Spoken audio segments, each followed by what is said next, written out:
fired cruise and ballistic missiles at Ukraine in a major overnight attack, Vladimir Zelensky said on Friday, as the Ukrainian president renewed his plea for a partial ceasefire at the end of a week in which the United States suspended military aid and intelligence sharing with Kyiv.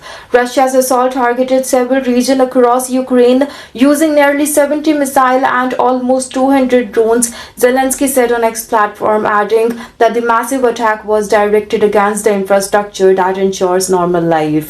Also following the strike, Zelensky again stressed his desire for a partial ceasefire, a plan first floated by the French President Emmanuel Macron and since discussed by the Ukraine's European allies who met on Thursday in Brussels for a crucial European Union defense summit. Also echoing the plan outlined by Macron, Zelensky said he hoped there can be silence in the skies, banning the use of the missiles, long-range drones and aerial bombs, as well as the silence at the sea. Also a real guarantee that should be given to the Ukraine. He added later on Friday that the most intensive work ever is underway with the US President Donald Trump team ahead of Zelensky's visit to Saudi Arabia next week for negotiations to end the war in Ukraine. But the Trump administration has dealt further blows to Ukraine this week, pausing military shipment to the country and cutting off intelligence sharing.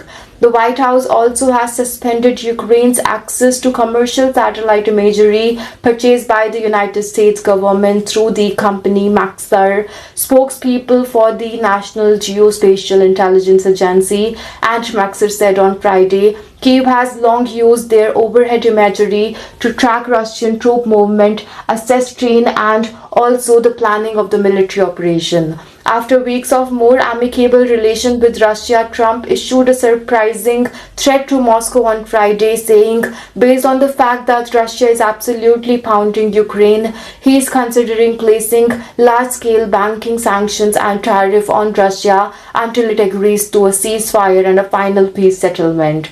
The Russia and Ukraine get to the table right now before it's too late, Trump said on Truth Social. But despite Trump's harsh tone, the prospect of higher tariff will mean little to Moscow given the tiny amounts of trade between the United States and Russia. Last year, Russia exported just $3.5 billion of goods to the United States, according to the Office of the U.S. Trade